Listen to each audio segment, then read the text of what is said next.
Don TV நேயர்கள் அனைவருக்கும் இனிய காலை வணக்கம். மீண்டும் ஒரு கதை வழி அறமொழியின் ஊடாக உங்களை சந்திப்பதில் மகிழ்ச்சி அடைகின்றேன். இன்று அறிவுடன் புத்திசாலித்தனமும் தேவை என்பதை விளக்குவதற்கு ஒரு சிறு கதை ஒன்றை உங்களுடன் பகிர்ந்து கொள்ளலாம் என்று நினைக்கின்றேன். ஒரு பாட்டியொருவர் தனது 2 பேர பிள்ளைகளையும் அழைத்து வைத்து அவர்களுக்கு ஒரு கதை ஒன்று சொல்கின்றார். ஒரு காட்டிலே ஒரு ஆட்டுக்கு 2 குட்டிகள் இருக்கின்றன. அந்த 2 குட்டிகளும் ஓரளவு அவர்களுக்கு வயது வந்ததும் அந்த தாய் அவர்களுக்கு புத்தி சொல்கின்றது. ஒரு குட்டியின் பேர் நல்லவன், மற்ற குட்டியின் பேர் வல்லவன்.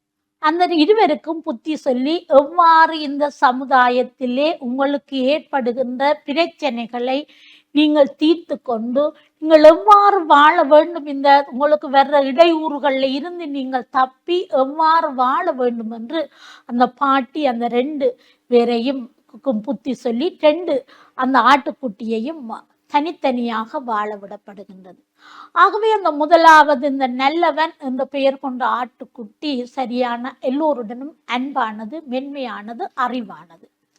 ஆகவே அவர் என்ன செய்கிறாருன்னா, அந்த ஊரிலே உள்ள அந்த பிராணிகள், சிறிய பிராணிகள் எல்லாவற்றையும் கூப்பிட்டு அவர்களுக்கு அன்பெண்டா என்ன, இரக்கமெண்டா என்ன, நாங்கள் எப்படி வாழ வேணும், ஒற்றுமையாக இருக்க வேண்டும் என்றதின் அவசியம் எல்லாவற்றையும் கூறுகின்றார்.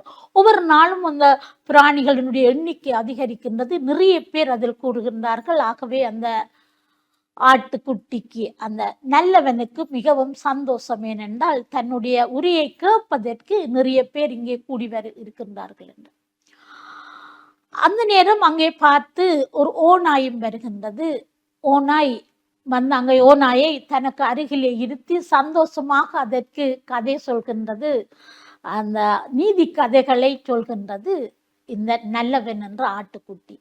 ஆகவே அந்த வடிவ தலையை ஆட்டி ஆட்டி அவற்றை கேட்டு கொண்டிருக்கிறது இந்த ஓநாய். இவற்றை கவனித்த அந்த வல்லவன் இந்த நல்லவனிடம் வந்து சொல்கின்றது, மற்ற ஆட்டுக்குட்டி, இந்த ஓநாயிடம் நீ சரியான கவனமாக இருக்க வேண்டும். ஏனென்றால் அவன் எப்பொழுது உன்னை அது பிடித்து சாப்பிடுமோ தெரியாது, கவனமாக இருக்கும். சொல்ற, இல்லை இல்லை, நான் என்னுடைய அன்பாலே அந்த ஓநாயை தன்வசமாக்கி விட்டேன், எனக்கு இனி பயம் இல்லை என்கின்றது. 2 நாள் கழித்து இந்த ஓநாய் எல்லா இடமும் பசியால் அலைகின்றது. ஒரு இடமும் அதற்கு உணவில்லை. ஆனா இந்த ஆட்டு வல்லவன் அந்த நல்லவன் என்ற இந்த ஆட்டுக்குட்டி சொல்கின்றது, உனக்கு எப்போது எந்த உதவி தேவையுமோ என்னுடைய வீட்டு கதவை நீ திறந்து கொண்டு வரலாம் என்று சொல்கின்றது. அங்கே அப்ப இந்த பசி மேலிட அந்த நல்லவனிடம் செல்கின்றது. அங்கே அந்த ஆட்டுக்குட்டி நல்ல நித்திரையில் கிடக்கின்றது. உடனே அந்த ஆட்டுக்குட்டியை கொன்று அது சாப்பிட்டு விட்டு வெறும் எலும்புகளை மட்டும் அங்கே போட்டு விட்டு போகின்றது. அடுத்த நாள் வந்து பார்த்த இந்த வல்லவன் என்ற ஆட்டுக்குட்டிக்கு சரியான கவலை வந்துடுது. ஏனென்றா இது இவ்வளவு நல்லவனா இருந்தும் கூட இந்த ஓநாயிடம் ஏமாற்றப்பட்டு விட்டதே என்று சொல்லிய கவலை. ஆகவே அடுத்த நாள் இதே இன்று இந்த ஆட்டுக்குட்டியின் இறைச்சியை சாப்பிட்டு ருசி கண்ட இந்த ஓநாய் தன்னையும் தேடி வரலாம் என்று இது தன்னுடைய வீட்டு கதவுகளை பூட்டி விட்டு படுத்திருக்கின்றது. இந்த ஓநாய் வந்து கதவை தட்டி பார்க்கின்றது. இதை பார்த்து போட்டு பூட்டி இருக்குன்னு போட்டு விட்டுட்டு போயிட்டார்.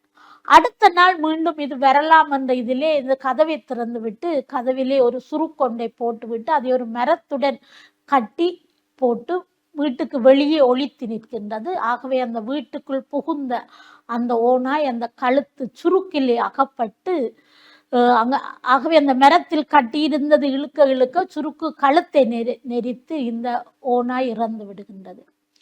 ஆகவே அன்பானவர்களே, பாருங்கள், என்ன இருந்தாலும் சில வேளை அவர்கள் தங்களுடைய குணத்தை அங்கே எவ்வளவு நாங்கள் அன்பாக நடந்து கொண்டாலும் கூட அங்கே எங்கள் அன்புடன் சேர்ந்து எங்களுடைய நேர்மையோட, எங்களுடைய அறிவோட, எங்களுடைய புத்திசாலித்தனத்தையும் பாவித்து கொள்ள வேண்டும். இந்த 2வது இந்த ஆட்டுக்குட்டி தன்னுடைய புத்திசாலித்தனத்தை பாவித்து இந்த ஓநாயிடமிருந்து தப்பினது. அப்படித்தான் சமூகத்திலே எங்களிடம் அன்பான மிருகங்கள், ஓநாய்கள் போன்ற கொடிய மிருகங்களும் இருக்கலாம். அதே போல எங்களுடைய சமூகத்திலே நாங்கள் பல்தரப்பட்டவர்களை சந்திக்க நேரிடுகின்றது. அவர்களிடமிருந்து நாங்கள் எங்களுடைய அறிவு மட்டும் இருந்தால் காணாது, எங்களுடைய புத்திசாலித்தனத்தையும் பயன்படுத்தி நாங்கள் தப்பித்துக் கொள்ள வேண்டும் என்று கூறி, இந்த அருமையான வாய்ப்புக்கு நன்றி கூறி விடைபெறுகிறேன். நன்றி.